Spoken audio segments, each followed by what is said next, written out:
Hebu tuangalie lile goli la jana. Kumekuwa na maoni tofauti mitandaoni. Wako ambao wanasema kwamba ilikuwa ni offside, wengine wanasema sio offside. Sheria zipo wazi kabisa katika sheria ya 17 za mchezo wa mpira wa miguu. Sheria namba 11 ambayo inahusiana na offside inajieleza wazi kabisa kwamba mchezaji ambaye sehemu yoyote ya mwili wake itavuka mstari wa mwisho wa safu ya ulinzi ama itavuka pia na position ambayo mpira upo, maana yake mchezaji yuko offside, lakini pia atatambulika kuwa ni offside atakapougusa huo mpira ama kuingilia movement ya huo mpira, hata kama hatakuwa na nafasi ya kuugusa, lakini atakapokuwa katika position ya kuingilia tu huo mchezo, maana yake atahesabika kuwa yupo katika offside position.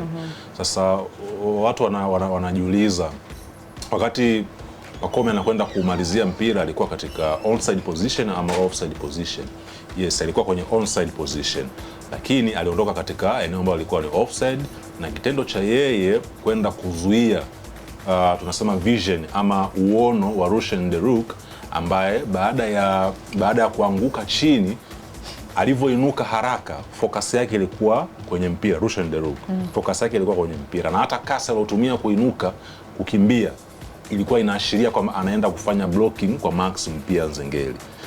Uwepo wa Pacome Zouzoua ambaye alikuwa katika offside position awali, lakini baada ya mpira kuwa katika mchezo ama kuwa katika himaya ya Max Nzengeli akajirudisha haraka kwenye onside position, uwepo wake mbele ya Rushan De Reuck na kumzuia Rushan De Reuck kwenda kufanya jaribio la kuzuia mpira ama kwenda kucheza mpira, moja kwa moja alijihusisha katika tukio la yeye kuwa offside, hata kama alirejea kwenye position ambayo alikuwa ni onside. Kwa hiyo yeye kuwepo kwenye position ambayo ni onside na akamalizia ule mpira katika hiyo position, haijustify ama hayalishi kwamba lile bao lio ni halali. Bao lilipaswa kufutwa, kwamba halikupaswa kuwa halali kwa mchezo ule, kwa sababu awali alikuwa katika offside position. Kurejea kwake kwenye onside position ilikuwa ni vizuri, lakini alirejea katika mazingira gani? Alirejea katika mazingira ya kumzuia beki wa timu pinzani ambaye ni Rushan De Reuck